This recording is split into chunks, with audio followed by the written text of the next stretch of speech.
Capítulo 7. Duncan tiró de las riendas de su caballo para obligarlo a detenerse. Tengo un mal presentimiento. Ronin también experimentó esa misma sensación, y eso, junto a sus sospechas sobre lo que le había sucedido en la fortaleza, le llevó a preguntarse si lo que observaba ahora estaba relacionado de algún modo con su viaje. Hasik se hallaba en lontananza, sumida en silencio. El mago no lograba escuchar nada, no percibía ninguna señal de actividad.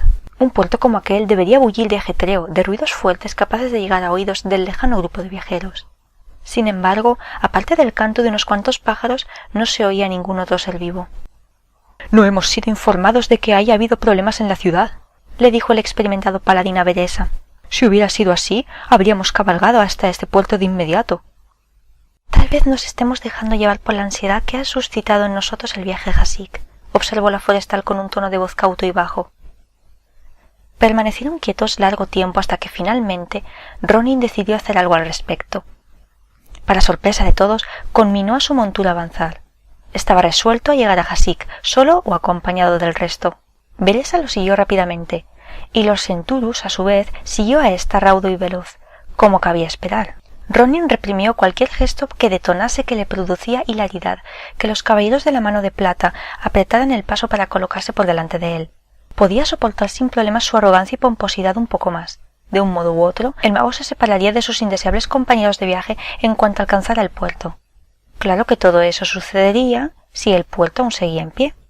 Sus monturas reaccionaron mal al silencio reinante y mostraron una actitud cada vez más vacilante. En cierto momento, Ronin tuvo que espolear a su corcel para que continuara avanzando. Ningún caballero se mofó del apuro que le estaba haciendo pasar su caballo. Para su alivio, a medida que el grupo se fue acercando, se empezaron a oír ruidos que provenían del puerto. Parecían martilleos. Escucharon voces de personas que hablaban a gritos, así como el sonido de carros en movimiento. Todo eso no probaba gran cosa, pero al menos era una evidencia de que Hasik no se había vuelto una ciudad fantasma. Aun así, se aproximaron con suma cautela, conscientes de que allí sucedía algo raro. Beresa y los caballeros mantuvieron en todo momento sus manos sobre las empuñaduras de sus espadas, por si había que desenfundarlas. Mientras tanto, Ronin repasaba diversos hechizos mentalmente. Nadie sabía qué se iban a encontrar, pero todos intuían que el misterio se revelaría pronto. En cuanto las puertas de la ciudad estuvieron a la vista, Ronin divisó tres formas ominosas que surcaban el cielo. El caballo del mago se encabritó. Beresa agarró las riendas de la montura de Ronin y consiguió controlar el corcel. Algunos caballeros desenvainaron sus espadas, pero Duncan les indicó que envainaran de inmediato.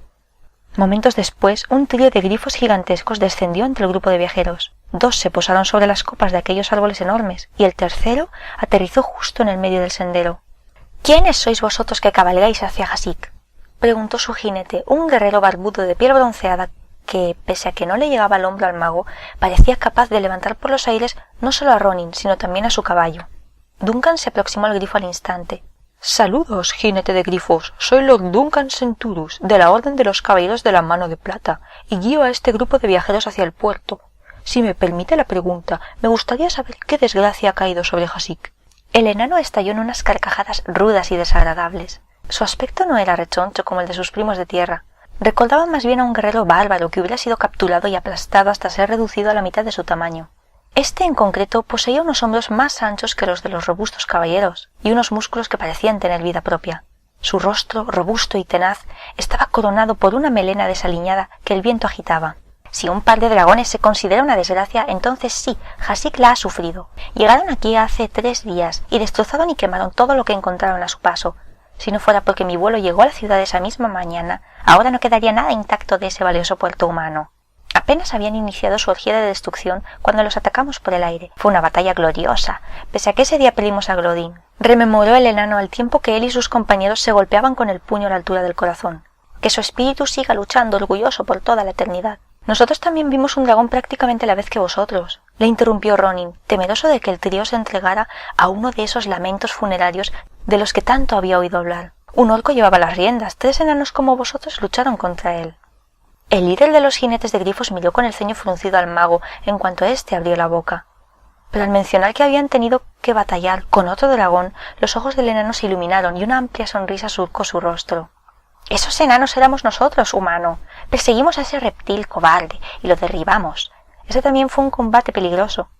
¿Ese de ahí, Moloch?, dijo, señalando a un enano fornido y un poco calvo, que se hallaba en la copa del árbol situado a la derecha de Ronin. Perdió un hacha excelente, pero al menos todavía conserva su martillo, ¿verdad, Moloch? Preferiría afeitarme la barba antes que perder mi martillo, Falstad. Sí, esos martillos impresionan mucho a las damas, replicó Falstad soltando una risita ahogada. Entonces el enano se percató de la presencia de Beresa y sus ojos castaños brillaron con intensidad. ¿Pero qué tenemos aquí, si se trata de una hermosa dama elfa?, exclamó, y acto seguido intentó hacer una reverencia torpemente, pese a que seguía subido a lomos del grifo. Soy Falstad, atracador de dragones, a su servicio, dama elfa. Ronin recordó que la raza elfa de Kel Talas era la única en que los bárbaros enanos de Pico Nidal confiaban de verdad. Claro que esa no parecía ser la razón por la que Falstad estaba tan concentrado en Beresa, al igual que Centurus, el jinete de grifos, la encontraba muy atractiva. Saludos, Falstad, correspondió con solemnidad la forestal de pelo plateado. Os felicito por esa victoria ganada con suma justicia. Batir a 2 dragones es un gran triunfo para cualquier grupo de vuelo. ¡Oh, a eso nos dedicamos! Es lo que hacemos todos los días, repuso mientras se inclinaba todo cuanto podía. Por esta zona aún no habíamos tenido el honor de recibir la visita de ningún miembro de tu noble pueblo, y mucho menos de una elfa tan hermosa como tú. ¿En qué puede servirte este insignificante guerrero? A Ronin se le erizaron los pelos del cogote, más que por las palabras que había pronunciado, por el tono con las que las había dicho, por el que cabía deducir que le estaba ofreciendo algo más que su ayuda. Aquello no debería perturbar al mago, pero por alguna extraña razón le inquietó, y al parecer Duncan Centurus tuvo la misma intuición, ya que se apresuró a responder. Aunque te agradecemos que nos ofrezcas tu ayuda, probablemente no la necesitaremos. Ya solo nos queda llegar hasta el barco que aguarda este mago para que pueda abandonar nuestras costas. Por la respuesta que acababa de dar el paladín, se podía deducir que Ronin había sido exiliado de Lordaeron. Por eso mismo, el mago, presa de la frustración, apretó con fuerza los dientes y agregó: la alianza me ha encomendado una misión de observación y reconocimiento. A Falstad no parecía impresionarle mucho esta información del mago. No tenemos ninguna razón para impedirte que entres en Hasik y busques ese navío humano, pero verás que no quedan muchos barcos intactos tras el ataque de los dragones. Es probable que el que buscas esté flotando en el mar. A Ronin ya se le había pasado por la cabeza esa posibilidad, pero el hecho de oírla de labios del enano lo abrumó. Sin embargo, su misión no podía concluir tan pronto con una derrota. Tendré que comprobarlo. Entonces nos apartamos de vuestro camino, dijo Falstad, quien espoleó a su montura para que avanzara y sonrió tras posar su mirada sobre Beresa una vez más. Ha sido un placer, mi dama elfa. Mientras la forestal asentía, el enano y su montura se elevaron en el cielo. Las alas colosales provocaron un viento que levantó polvo, que se metió en los ojos de los viajeros. Asimismo, los caballos retrocedieron a pesar de estar curtidos en 1000 batallas, en cuanto el grifo que se hallaba tan cerca de ellos despegó. A continuación, los demás jinetes se unieron a Falstad en el firmamento, de tal modo que los 3 grifos rápidamente fueron menguando de tamaño en el cielo. Ronin observó cómo aquellas siluetas cada vez más difusas viraban hacia Hasik y acto seguido se alejaban a una velocidad increíble. Duncan escupió el polvo que le había entrado en la boca. Por su expresión se podía deducir que no tenían mucha más alta estima a los enanos que a los magos. Cabalguemos, tal vez la fortuna aún nos sonría. Sin mediar palabra, cabalgaron hacia el puerto. En breve comprobaron que Hasik había sufrido más daños de los que Falstad había dejado traslucir. Los primeros edificios con los que se toparon estaban intactos, pero a cada paso que daban los daños eran mayores y más visibles. Los dragones habían arrasado las cosechas que rodeaban la ciudad y las viviendas de los terratenientes habían quedado reducidas a astillas. Si bien las estructuras con cimientos de piedra habían resistido el devastador ataque mucho mejor, de vez en cuando se veía alguna totalmente demolida, como si un dragón se la hubiera elegido para posarse. El hedor a quemado perturbó los sentidos agudizados del mago. No todo lo que los 2 leviatanes habían carbonizado era de madera. ¿Cuántos habitantes de Hasik habrían perecido en este ataque aéreo? Por un lado, Ronin era consciente de que los orcos actuaban por pura desesperación, ya que seguramente a esas alturas ya sabían que sus opciones de ganar la guerra se reducían a 0. Por otro lado, esas muertes exigían ser vengadas. Curiosamente, varias zonas cercanas al puerto parecían intactas. Ronin esperaba encontrarse un panorama mucho peor, pero, aparte de cierta rabia contenida que podía apreciarse en los trabajadores del puerto con los que se cruzaban, ahí no daba la impresión de que Hasik hubiera sido atacada. Quizá el barco que debe llevarme no ha sufrido daños a pesar de todo, le murmuró a Beresa. Por lo que estoy viendo, lo dudo mucho. El mago contempló el puerto, centrándose en el lugar que señalaba la forestal. Ronin entrecerró los ojos mientras intentaba identificar qué estaba viendo exactamente.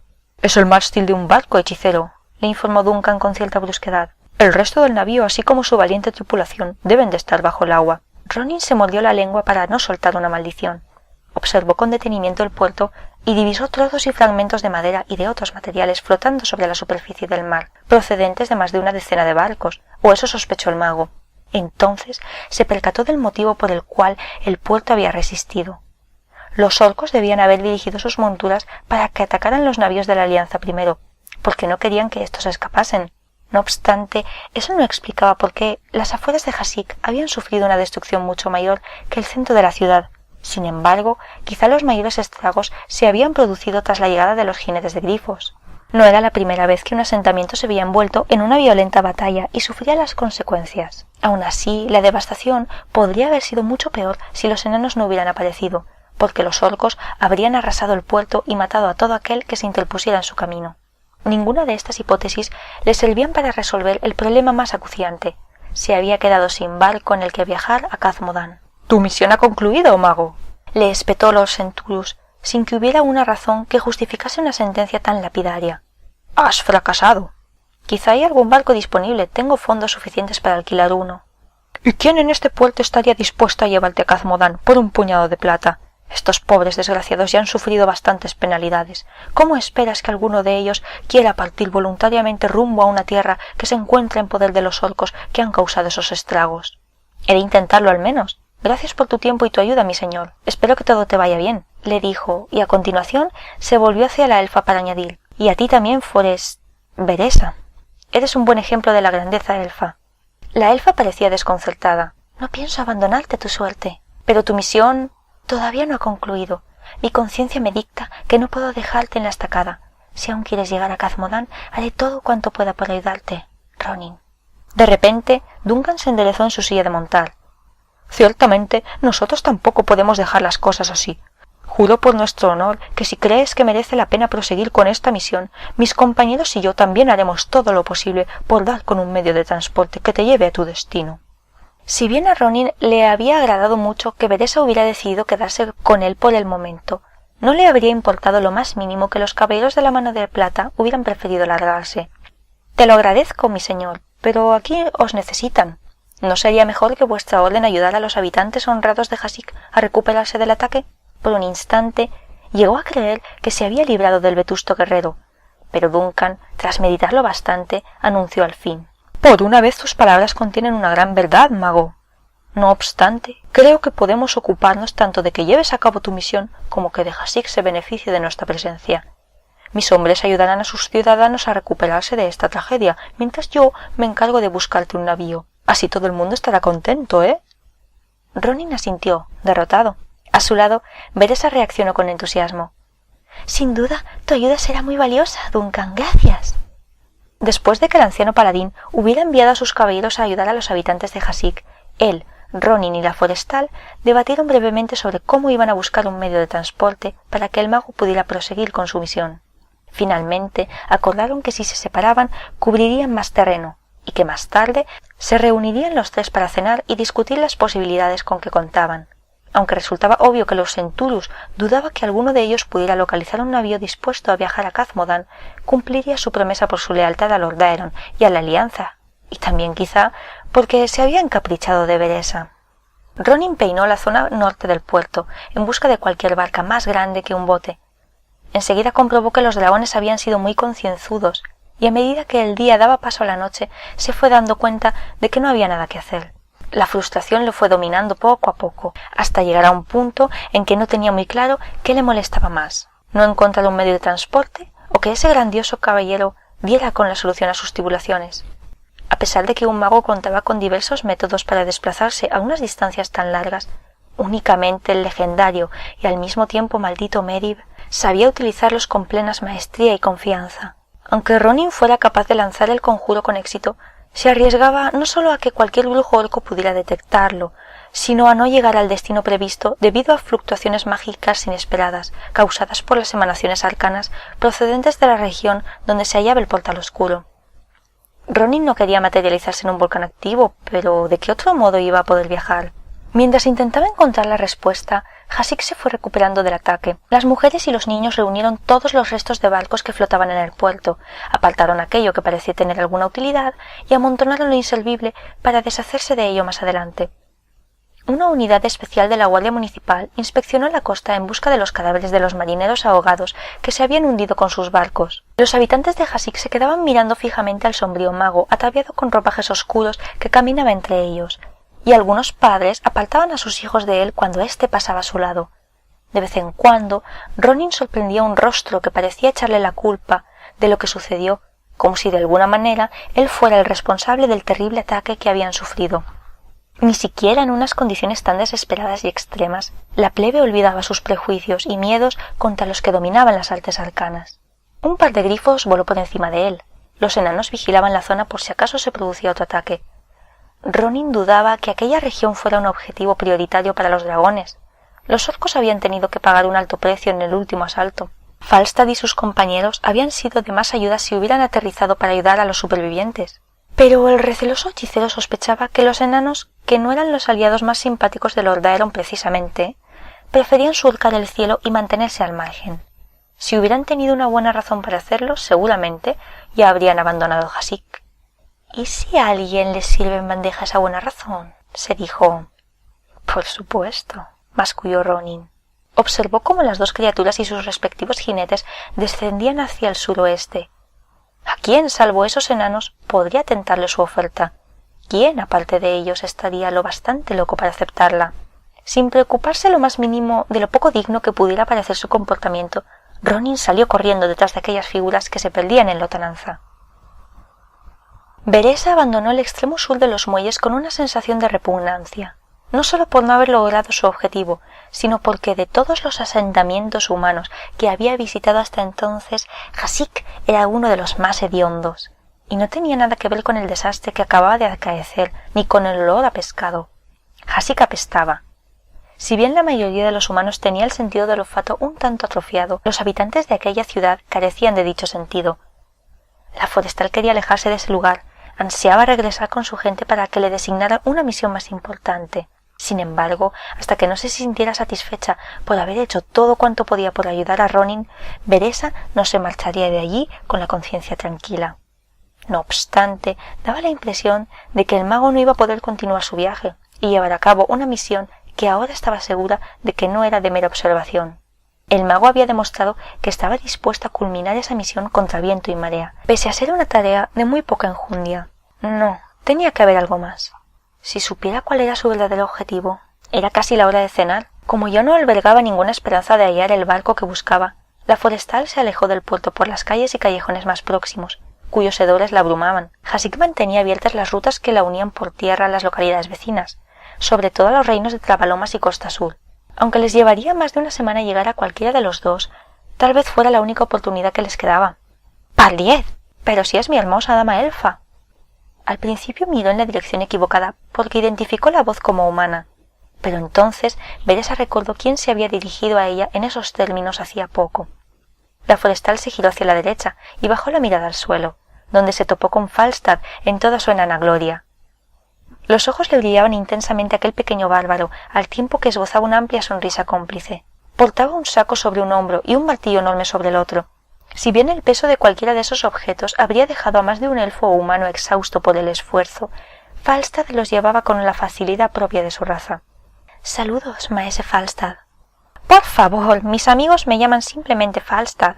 No soy maestro de nada, solo soy dueño de mi prodigioso destino». «A mí mis amigos me llaman simplemente Veresa». Pese a que el enano parecía pagado de sí mismo, había algo en su forma de comportarse que hacía imposible que no cayera bien, aunque no tan bien como Falstad esperaba caerle a la elfa. No intentaba disimular que ella le interesaba, incluso se permitía la desfachatez de recorrerla con la mirada, de vez en cuando, del cuello para abajo. La forestal decidió cortar por lo sano de inmediato. «Pero dejan de ser mis amigos desde el momento en que no me tratan con el mismo respeto que yo les dispenso». Los oscuros orbes que conformaban los ojos del enano se encontraron con los ojos de la elfa, y Falstad fingió no darse por aludido ante las insinuaciones de Veresa. «¿Cómo ha ido tu búsqueda de un medio de transporte para que el mago pueda surcar el mar, mi dama elfa? Yo diría que no muy bien, nada bien». «No va nada bien. Al parecer, los únicos navíos que no resultaron dañados partieron en cuanto pudieron hacia costas más seguras. Jasik ahora es un puerto inútil. Es una lástima, sí, una lástima. Propongo que sigamos hablando de ello con una buena jarra de licor en la mano. ¿Qué te parece? La elfa reprimió la leve sonrisa que la jovial persistencia del enano había despertado en ella. Tal vez en otra ocasión. Todavía tengo que llevar a cabo una misión. ¿Y tú? Respondió Beresa señalando el saco. Creo que también tienes cosas que hacer. ¿Te refieres a esta bolsita? Inquirió al tiempo que manejaba el pesado saco con suma facilidad. Solo son unas pocas provisiones, suficientes para que nos duren hasta que abandonemos este asentamiento humano. En cuanto se las entregue a Moloch, tú y yo podremos ir a... La negativa educada, pero más contundente que la anterior, no llegó a salir de los labios de la forestal por culpa del furioso graznido que profirió un grifo a poca distancia, seguido por los gritos de una discusión, lo cual provocó que tanto ella como Falstad se pusieran en guardia. Sin mediar palabra, el enano se dio la vuelta, tiró el saco al suelo y empuñó el martillo de tormenta. Se movía con una rapidez impropia de alguien de su constitución y tamaño, de modo que, a pesar de que Beresa salió tras él inmediatamente, Falstad ya le llevaba media calle de ventaja. Beresa desenvainó su espada mientras apretaba el paso. Los gritos eran cada vez más estridentes, y tuvo la incómoda sensación de que uno de los que discutía era Ronin. La calle dio paso enseguida a una de las zonas devastadas por los dragones. Allí unos jinetes de grifos aguardaban a su líder, y el mago había decidido incordiarlos por alguna inexplicable razón. Si bien a menudo se consideraba a los magos unos dementes, Ronin tenía que ser uno de los más tarados si se creía a salvo discutiendo con esos bárbaros enanos. De hecho, uno de ellos ya había agarrado al mago humano de la túnica y lo había levantado unos 30 centímetros por encima del suelo. «Te he dicho que nos dejes en paz, brujo nauseabundo, pero como parece que tienes las orejas de adorno, supongo que no te importará que te las arranque». «Moloch», le llamó Falstad, «¿qué ha hecho ese hechicero para enfadarte tanto?» El enano que sostenía a Ronin en el aire, que podía haber sido el hermano gemelo de Falstad si no tuviera la cicatriz que le surcaba la nariz y por su aspecto mucho menos guasón, se volvió hacia su líder. «Este tipejo ha seguido a Tumpañ y a los demás, primero al campamento base, luego, a pesar de que Tumpañ le pidió que lo dejaran en paz y se alejó volando de él, lo siguió hasta aquí, hasta el punto de encuentro acordado. Le he dicho 3 veces ya que se largue, pero este humano no me hace caso. He pensado que quizá capte el mensaje si ve las cosas de una perspectiva un poco más amplia, pero para eso tiene que estar un poco más alto». «Hechiceros», masculló el líder de aquel vuelo. «No sabes cuánto te compadezco, mi dama elfa». «Dile a tu compañero que lo baje, o me veré obligada a demostrarle hasta qué punto es superior una buena espada elfa a su martillo». Falstad se giró, parpadeando, miró de hito en hito a la forestal, como si la viera por primera vez. Posó la mirada fugazmente sobre la hoja reluciente, y luego volvió a contemplar los ojos entornados y cargados de determinación de la elfa. «Serías capaz de hacerlo, ¿verdad? ¿Serías capaz de defender a esa aberración de aquellos que han sido buenos amigos de tu pueblo desde hace mucho antes que los humanos existieran?» «No hace falta que me defienda», le espetó Ronin. El mago, cuyos pies no tocaban el suelo, parecía más enfadado que temeroso, a pesar de hallarse en una situación muy apurada. Quizá no fuera consciente de que Moloch podría partirle fácilmente la espalda. Entonces Ronin añadió: «Hasta ahora he mantenido a raya mi furia, pero...». Cualquier cosa que dijera en aquel momento solamente serviría para provocar una pelea. Beresa actuó con presteza, hizo callar a Ronin con un gesto de su mano y se colocó entre Falstad y Moloch. «Esto es inadmisible. La horda todavía no ha sido destruida del todo y ya nos estamos lanzando al cuello unos contra otros. ¿Es así como deben comportarse unos aliados? Ordena a ese guerrero que lo suelte, Falstad, para que podamos resolver esto de manera razonable y no dejándonos llevar por la ira». «Solo es un hechicero», masculló el líder de los jinetes de grifos. Finalmente asintió e hizo una seña a Moloch para que soltase a Ronin. El enano cumplió la orden de su jefe con reticencia. El mago se alisó la túnica y se pasó la mano por el pelo, manteniendo en todo momento la compostura. Beresa rezó para que conservara la calma. «¿Qué ha pasado?», le preguntó la elfa al mago. «Les he hecho una propuesta muy fácil de entender, nada más. El hecho de que hayan reaccionado así demuestra que son unos bárbaros». «¿Quiere que lo llevemos volando a Khazmodan?», se indignó Moloch. «¿Se lo has pedido a los jinetes de grifos?», inquirió incrédula Beresa. Admiraba la audacia de Ronin, aunque quizá habría que denominarla más bien temeridad. Cruzar el mar volando a lomos de una de aquellas bestias y sin ser el jinete, yendo agarrado al enano que llevaría las riendas, era cuanto menos arriesgado.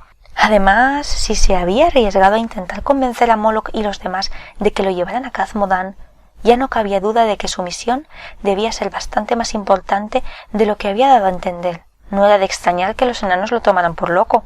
Los creía capaces de realizar una proeza de este calibre y lo bastante osados para atreverse a hacerlo, pero está claro que me equivocaba. Sus palabras ofendieron a Falstad. «Si estás insinuando que somos unos cobardes, seré yo quien te rompa la espalda.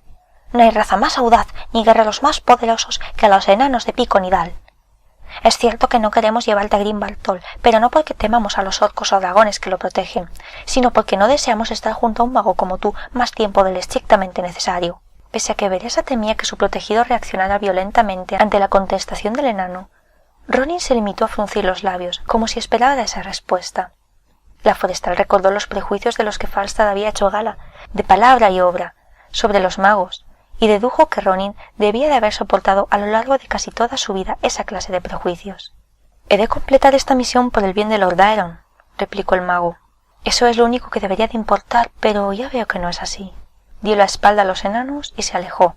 Beresa, quien no dejó en ningún momento de sujetar con fuerza su espada, tomó una decisión a la desesperada, sustentada en sus sospechas de que la misión de observación y vigilancia de Ronin era más importante de lo que parecía. «¡Espera, mago!». Ronin se detuvo, sorprendido por el grito. Sin embargo, la forestal no se dirigió a él, sino al líder de los jinetes de grifos. «Falstad, ¿no hay ninguna posibilidad de que nos pudierais acercar lo más posible a Grimbaltol? Si no lo hacéis, Ronin y yo habremos fracasado en nuestra misión». El semblante del enano se ensombreció. Creía que el mago quería viajar solo a Khazmodan. Beresa le lanzó una mirada cómplice, con la esperanza de que Ronin, quien la observaba con mucha atención, no malinterpretara lo que iba a decir a continuación. «¿Qué posibilidades tendrá este mago de sobrevivir en cuanto se enfrente a una chaorca? Quizá pueda derrotar a un par de esos monstruos con sus conjuros, pero si logran acercarse a él, necesitará a su lado a alguien diestro con la espada». Falstad observó cómo la elfa empuñaba la hoja, y acto seguido la expresión de preocupación se desvaneció de su rostro. «Por lo que veo, ya cuenta con alguien diestro con la espada, aunque estoy seguro de que esa es una más de sus muchas habilidades», repuso el enano. A continuación, Falstad miró a Ronin y después a sus hombres. Tiró de su larga barba y volvió a posar la mirada en Beresa. «No estoy dispuesta a mover un dedo por él, pero por ti y por la alianza de Lord Aeron estoy más que dispuesto. Moloch». «Falstad, no puedes estar hablando en serio». El líder de los enanos se acercó a su amigo y le rodeó el hombro con un brazo. Moloch estaba pasmado. «Vamos a hacerlo, por el bien de la alianza, hermano, para que termine la guerra. Piensa en todo lo que vas a fanfarronear con esto. Quizá matemos a un par de dragones por el camino y podamos añadir esa hazaña a nuestra gloriosa leyenda. ¿Qué me dices?» Finalmente, Moloch se calmó, asintió y masculló. «Supongo que serás tú el encargado de llevar a la dama a lomos de un grifo, ¿no? Como los elfos son nuestros más antiguos aliados y yo soy el líder de este vuelo, así será. Esa obligación me corresponde a mí en virtud de mi rango, ¿verdad, hermano?» Esta vez Moloch solo asintió, aunque su mirada iracunda expresaba justo lo contrario. «¡Estupendo!», exclamó Falstad, quien se volvió hacia Beresa. «Una vez más, los enanos de Pico Nidal acuden al rescate. Esto hay que celebrarlo con un trago, con un par de jarras de cerveza, ¿eh?». Todos los enanos, incluido Moloch, se animaron ante tal sugerencia. La forestal se percató de que Ronin habría preferido marcharse en ese momento, pero el mago decidió que era mejor no decir nada. Beresa le había conseguido el medio de transporte que necesitaba para alcanzar la costa de Khazmodan, con el que podría incluso acercarse a Grimbaltol, así que lo menos que podía hacer él era mostrar su gratitud a todos los que le iban a ayudar. Aunque era consciente de que a Falstad y sus amigos les habría gustado librarse de Ronin, la forestal dio gracias en silencio por poder hablar durante el viaje con alguien que no fuera un jinete de grifos. «Será un placer compartir unos tragos con vosotros», replicó al fin ella. «¿No es así, Ronin?» «Sí, será un placer». El mago pronunció estas palabras con el entusiasmo propio de alguien que ha descubierto algo hediondo en el zapato que acaba de calzarse. «¡Excelente!», exclamó Falstad, sin mirar en ningún momento hacia el mago. A continuación le dijo a Beresa: «El berraco marino sigue intacto y están muy agradecidos por todo lo que hemos hecho por ellos. Seguro que podemos gorronearles unos cuantos barriles más de cerveza. ¡Vamos!». La forestal se alejó subrepticiamente del enano antes de que éste insistiera en acompañarla a la cantina. Falstad, quien quizá en aquel momento ansiaba más una cerveza que la compañía de una elfa, no pareció percatarse del requiebro. Hizo una seña a sus hombres para que lo siguieran y se los llevó a su posada favorita. Ronin se acercó a la forestal y en cuanto ésta hizo ademán de seguir a los enanos, la apartó a un lado con gesto torvo. «¿En qué estabas pensando?», le susurró el mago pelirrojo. «Voy a viajar a Khazmodan yo solo». No habrías tenido ninguna oportunidad de llegar allí si yo no hubiera mencionado que iba a acompañarte. Ya viste cómo reaccionaron los enanos a tu propuesta. No sabes en qué lío te estás metiendo, Veresa. La forestal acercó su cara a escasos centímetros del mago, retándolo. Entonces, ¿por qué no me lo explicas? Tu misión consiste en algo más que vigilar Grimbaltol. Tramas algo, ¿verdad? Cuando Ronin se disponía a responder, alguien los llamó. Ambos se volvieron y divisaron a Duncan Centurus, quien se aproximaba hacia ellos. En ese instante, la elfa se dio cuenta de que no había pensado en el paladín cuando intentó convencer a Falstad de que debía llevarles tanto a Ronin como a ella al otro lado del mar. Conocía bastante bien a aquel caballero como para saber que insistiría en acompañarlos. Probablemente al mago todavía no se le había pasado esa posibilidad por la cabeza, ya que su furia seguía centrada en la forestal. Seguiremos hablando sobre este asunto cuando estemos a solas, Veresa, pero que te quede claro que en cuanto lleguemos a la costa de Khazmodan, seguiré yo solo. Regresarás con nuestro buen amigo Falstad y que ni se te ocurra pensar que me acompañarás más allá. Sus ojos estallaron en llamas, literalmente. La leal elfa no pudo evitar retroceder un par de pasos, estupefacta, porque si no, yo mismo te enviaré de vuelta aquí.